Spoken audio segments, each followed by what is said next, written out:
సంచలన వ్యాఖ్యలు చేశారు. ఆయన దాన్ని తన వాదనని సబ్స్టాన్షియేట్ చేసుకోవడానికి గల కారణాలు కూడా సమగ్రంగా వివరించే ప్రయత్నం చేశారు. మొత్తానికి ఏంటంటే ఆ నరవణే పుస్తకం దాని నుంచి హ్యాంగ్ ఓవర్ నుంచి బయటకు వచ్చి ఒక మంచి అంశాన్ని అయితే ఆయన స్పృశించారు. ఏ మాట కామాట చెప్పాలి.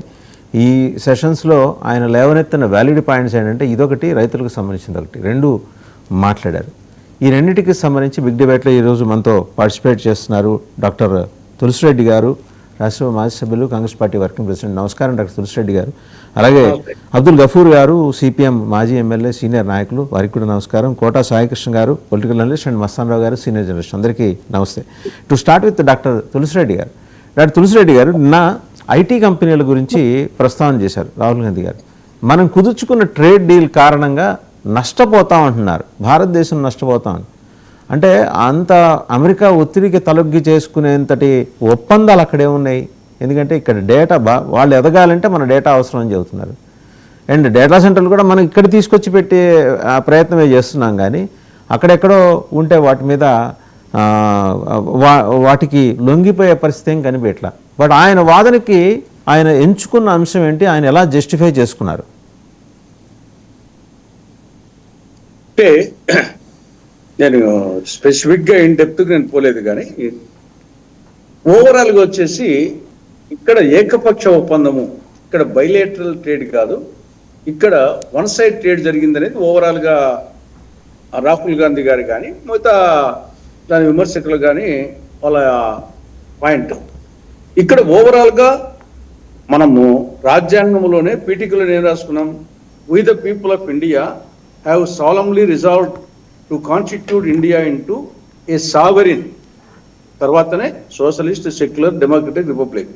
సావరెంటీ అంటే మొత్తం సార్వభౌమత్వాన్ని, భారతదేశ సార్వభౌమత్వాన్ని అమెరికాకు సరెండర్ చేశారు అనేది దాంట్లో వ్యవసాయ రంగము, జౌలి రంగము, ఐటీ రంగము, ఇంధన రంగము, మొత్తం ఓవరాల్గా మన సావరెంటీ దేశ మనము స్వాతంత్ర పోరాటం జరిగిందే ఈ యొక్క దేశ విముక్తి కోసము, స్వాతంత్రం కోసము, సావరెంటీ కోసము, మొత్తం ఫండమెంటల్గా అక్కడనే విఘాతం కలిగింది అనేది ఒకటి.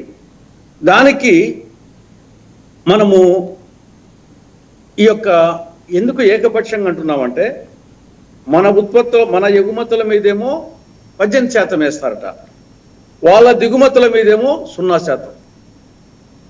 మన ఎగుమతుల మీద వాళ్ళు 18% వేస్తారు, వాళ్ళ దిగుమతుల మీద మనము 0%. రెండవది, గతంలో వచ్చేసి మన దిగుమతుల మీద 3% వేసేవాళ్ళు. గతంలో యూపీఏ హయాంలో గతంలో మన ఎగుమతుల మీద అమెరికా 3% వేస్తుంటే ఇప్పుడు 18%. 3% నుండి 18%కి ఎక్కువ, కానీ 50% నుండి 18% తగ్గించింది ఘనంగా చెప్పుకుంటున్నారు. అక్కడ చెప్తున్నారు వచ్చేసి, కానీ గతంలో 3% నుండి 18%కి పోయిందనేది ఒకటి. ఇది మన ఎగుమతుల మీద. వాళ్ళ దిగుమతుల మీద గతంలో 16% ఉండేది, ఇప్పుడు 0%కి. మన ఎగుమతుల మీద ఏమో పెరిగింది, వాళ్ళ దిగుమతుల మీద ఏమో తగ్గింది 0కు. తర్వాత ట్రేడ్ అన్నప్పుడు ఎగుమతులు దిగుమతులు రెండు, కానీ ఇక్కడ అమెరికా దిగుమతులు $46 బిలియన్ నుండి $146 బిలియన్ పెరుగుతుందంట.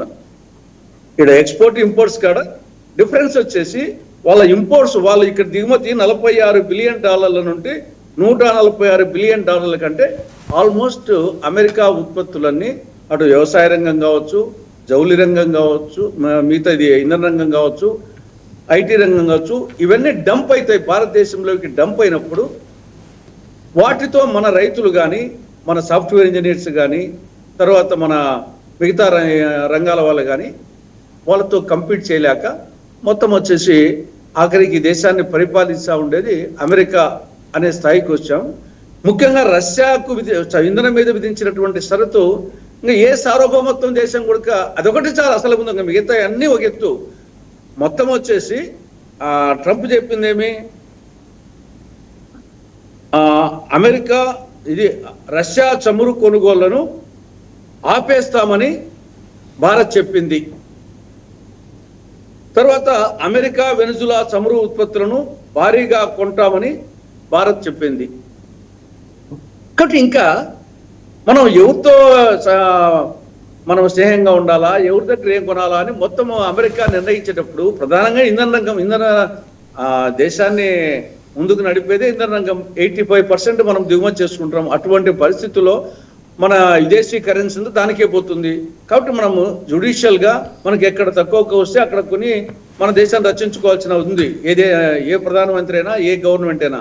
ఫండమెంటల్ గా ఇంధన రంగాన్ని ట్రంప్ చేతిలో, అమెరికా చేతిలో పెట్టిన తర్వాత ఇంకా దేశ సార్వభౌమత్వం ఏముంది? ఇంకా అన్ని రంగాలు పోయినట్టే. వ్యవసాయ రంగము, పారిశ్రామిక రంగము, ఐటీ సేవా రంగము, ఇంకా ఏ రంగాలు నిలవవు. ఇంధన రంగం వచ్చేసి అమెరికాకు పోయినప్పుడు ఇది ప్రధానంగా జరిగింది. కాబట్టి అది ఏదో పెద్ద ఆలోచించే వాళ్ళకి అంత అనిపించదు, కానీ భవిష్యత్తు భారత్ను ఆలోచించే వాళ్ళకు మళ్ళా ఇది ఒక ఆ రోజు ఆంగ్లేయులతో భారత స్వాతంత్ర పోరాటం బ్రిటిష్ వాళ్ళతో చేశాము, ఇప్పుడు అమెరికా వాళ్ళతో అంతకంటే మించి చేయాల్సిన పరిస్థితి ఉందేమో అనిపిస్తా ఉంది. రైట్. ఒకసారి అబ్దుల్ గఫూర్ గారు ఒకప్పుడు చాలా యాక్టివ్ ప్రొటెస్ట్ ఉండేది. మీ పార్టీలు, ఉభయ కమ్యూనిస్ట్ పార్టీలు నిజంగా ఏమంటే అంశాల వారీగా అప్పట్లో ఉండేవి.